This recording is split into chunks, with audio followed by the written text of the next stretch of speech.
Welcome to another edition of Courtside with head coach Callie Wheeler, presented by Walker Brothers Chevrolet, serving Northwest Pennsylvania for more than 100 years. What an exciting week of practice. We got lots of practices to break down. But I'm curious, Coach, you've got a lot of new faces. Does the week off in this situation play out a little bit better than maybe if you had a veteran team? Because once you get into the rhythm, you just want to go, go, go, go. But with all these new faces, and now you've had 2 games, a week of practice, I'm sure it helps with the language, the communication. They have a better understanding of what you're asking for, what you're speaking to. So maybe the week off in your particular situation this year, not all that bad a deal. Yeah, I was actually thrilled that we had a week off and could work on some things that we spoke about last week, but also prepare for our upcoming opponent before we go on Thanksgiving break. And I think it was a great week. I think a lot of players who maybe weren't happy with their minutes or their performance really stepped up this week. So I'm really excited to see how some of those players perform in the game. Now, I sort of want to take a little bit deeper dive into the dynamic of practice. I feel like Allen Iverson here. Practice versus the game. Is there a clarification and maybe even a reset for some of the youngsters in terms of they've gotten to see the fire. They haven't necessarily been burned in it, and now they have a week to sort of readjust what type of physical, mental commitment is going to be to play in the style in which you're basically it gives them another chance to buy what you're selling. Yeah, absolutely. I think in our first game we learned the hard way by taking that loss how physical the game can be played, inside and outside on the perimeter. I think my freshmen, it was an eye-opening experience for them, but I think we came into practice understanding how physical the game's going to be played, and that's what we really emphasized. Obviously one of our things we need to work on is fouling or guarding without fouling, but we can still implement that physicality without using our hands. So I think that was a big proponent going into this week's practice, was understanding that the game is fast, but it's also physical. Now, when you have the lengthy breaks, obviously you're not biting it all off in one practice. Like, how do you let's say you've got a list of 3 things, and obviously of the 3 things there's spin-offs of 3 or 4 more things. Now, is it like sort of one day at a time and then revisit what happened on day 1 as you're implementing what you want on day 2? Like, how does that go? Because again, obviously you don't want to waste the week by having, it'd be really inundated at the beginning and then it's a mental overload by the time you get to the end. Like, do you sort of have to pace what you're implementing so you can kind of get where you want to be at the end of that week off? Absolutely. So, when we came back on Monday, Sunday they had off, we worked solely on us those first 2 days, and then we had Wednesday off because of the way that the week was played out with practice and games. And then at the back end of it, we worked on preparing for Findlay and what they were going to do. This week was unique because we brought in a male practice squad, which was really nice. It gave us that athleticism, speed, and length that hopefully slows down the game for them a little bit and gave them that physicality in an opponent in some male practice players, but it also helped me work on rotations. That was another thing we talked about last week, was that with bringing in a practice squad, I was able to work on substituting, implementing rotations. So I think we were able to work on a lot of different things, but also prepare for our next opponent. Now, I know you guys are creatures of habit. Did you, with the practice squad player, did you have a game type scenario, just so everything, even though there's a week off, you still want to be prepared? Like, you guys start, my goodness, you play standalone games and they still start at 5:30. So what was that like? Right. And how much did you learn? Because, let's be honest, with all those new faces, you probably had as many questions as they did after 2 games. Yeah. So it was really nice because we went up against, what we think Findlay is going to give us defensively and what they're going to do to us offensively. So we were able to guard their actions, but also go up against their defense and our male practice squad. And then at the end of practices, we did something new. We did situations. We're down by 3, 60 or less than 60 seconds on the clock. We can advance the ball. ball. Let's work on our sideline out of bounds plays.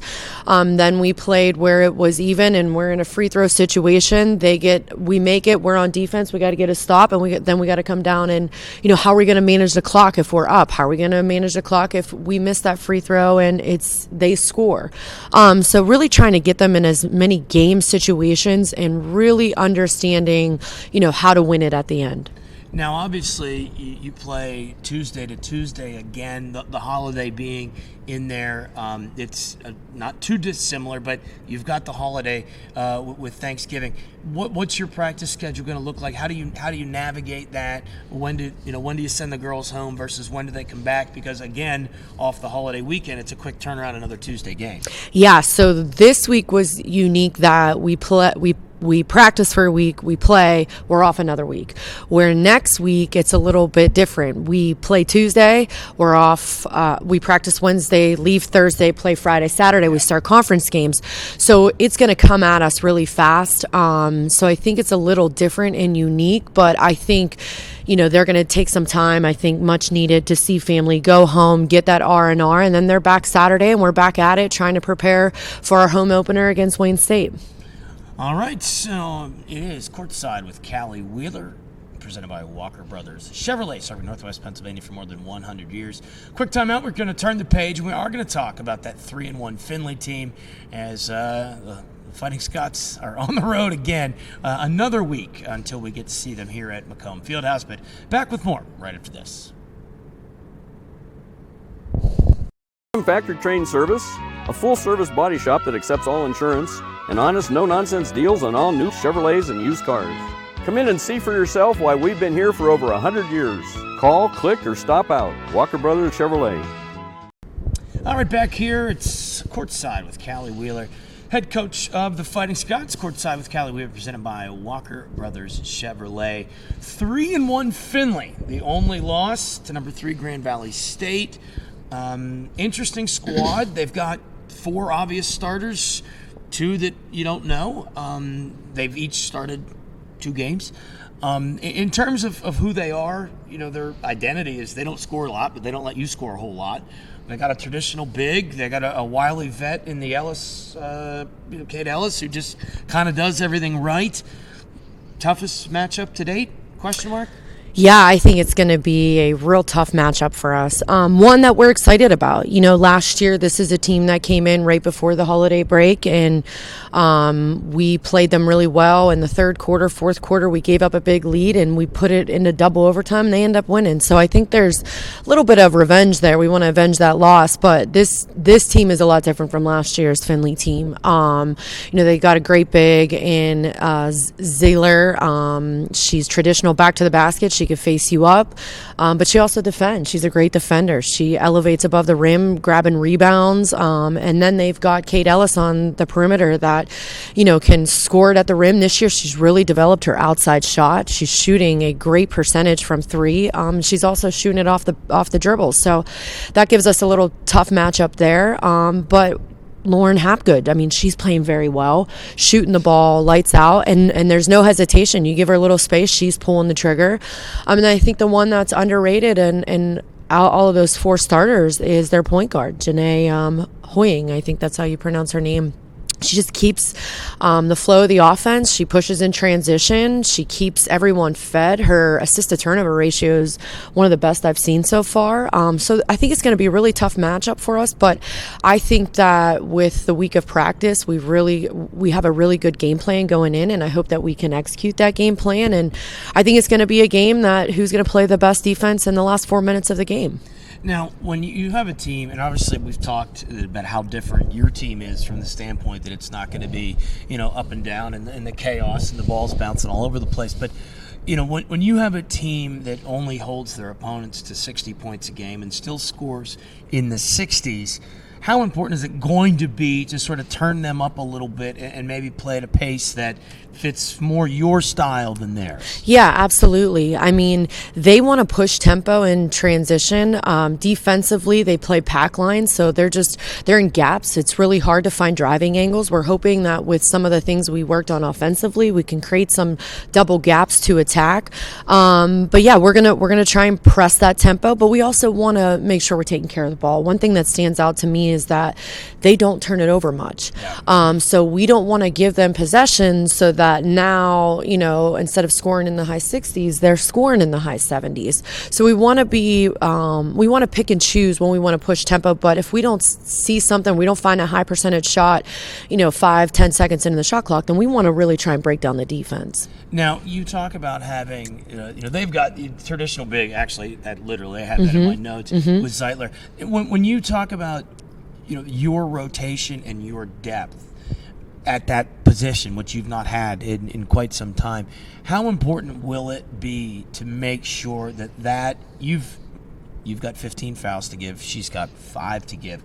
You really got to concentrate on kind of pushing her off the spot and maybe putting her in a more taxing positions where she's not getting a clean catch with her back to the basket? You should be a coach. I am. That's at the fifth grade level. That's exactly what we're gonna do. We're gonna try and go right at her. I think push her off her spot, absolutely make her uncomfortable. You've got absolutely more bodies than, yeah. Yep, and that's the game plan. And a stat that really sticks out to me is that she's got great efficiency, but she doesn't have an assist on the season. So we're gonna apply that pressure. We're gonna make those catches tough, and when she does catch it, we're gonna see what she does with it if we apply some pressure there. But I think that's definitely the game plan, is that we're just going to go right at her, see if she can play without picking up some fouls, because I think there are kids that come off the bench play a little bit different than her, where I think we with Ava and Jillian and Allison and even Bailey, throwing her in that mix, I think we could throw some different things at her. Now, when you talk about where you are in terms of each week, the old adage, if you're not getting better, you're getting worse. When you sort of to revisit kind of the week of practice, but as you've had the implementation of practice versus your game plan for Findlay, have you checked some of those boxes that were the pitfalls in the opening weekend? Yeah, we try to focus on those things. One of the things that we really emphasized was the last 5 minutes of the West Liberty game, where you got a double-digit lead, and are we taking good shots? Are we defending? Because as much as I thought we didn't score the ball, we didn't defend very well. We didn't execute what we talked about going into that game in the last 5 minutes of the game, and that's where games are won. And like I said before, I don't think this is going to be a team that blows teams out, but I think this can be a team that if they learn from game by game situation, we can learn to win. And I think that's what makes the great teams in the PSAC. They find a way to win, whether it's a good win or a bad win. A win's a win.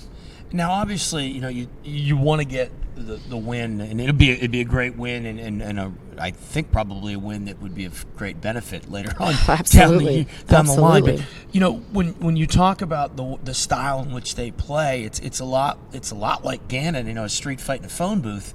How important is it going to be here early? Because this is we talk about a test and how you got to grow, but this is going to be a different look for some of those youngsters that they've not yet seen this. Absolutely, especially on the road. I mean, I think they're going to have a great environment there. I watched their Grand Valley State game at home, and they're battle tested. That's a great Grand Valley State team. The one thing that people don't realize if we're watching that game at home is how tall Grand Valley was, and they just dominated on the glass. But Findlay rebounds the ball well, and I think that's something that we're really going to emphasize going in, is that we got to rebound from all 5 spots. If you're not rebounding, you got to block out so that we can gain possessions, or we can have great defensive stops by rebounding the ball. And I think that this is going to be a great challenge for our new players. It's going to prepare them for those road games at UPJ, at IUP, at Gannon. Now, obviously, when you're playing this way, not only do you have to create 50-50 balls, you have to win 50-50 balls. In terms of your rotation, your guard play, again, it's a different tempo from years gone by.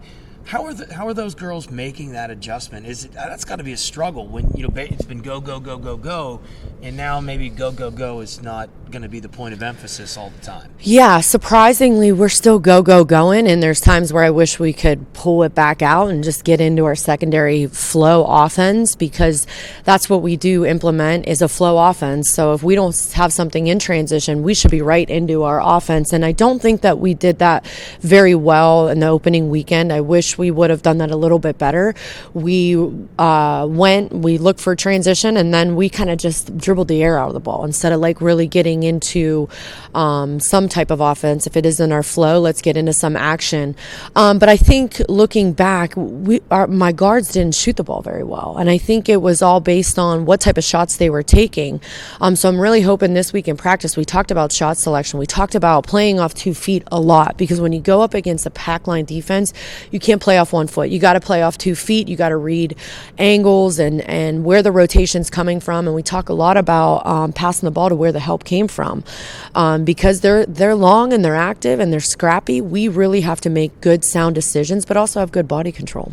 Now, that's the other thing that I think the biggest transition, and I think we're going to see this with this Findlay team, and you alluded to the better teams that you're going to play all year, and I think that's the biggest difference, where just that extra quickness, where maybe in high school or a lesser opponent, that dribble on the reversal versus the immediate skip, you can't really dilly-dally on that, especially with that length. How are you going to make sure that skip happens as quickly as it needs to get that defense moving? Because a pack line defense is not a whole lot different conceptually from a zone. Absolutely. You got to get it to move. Yep. And be able to reattack it. That's where I think we benefited a lot from bringing in the male practice squad. I think their length, their athleticism, we learned really quickly we can't throw lobs, because you have guys that play in the secondary on a defensively on a football team. They're picking passes off left and right. So we learned that we got to ball fake.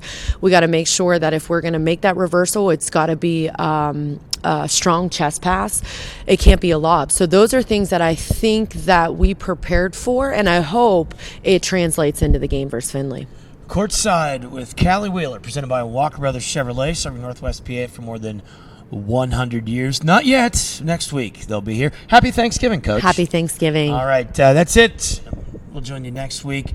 Thank you for joining us. This is Courtside with Callie Wheeler, presented by Walker Brothers Chevrolet.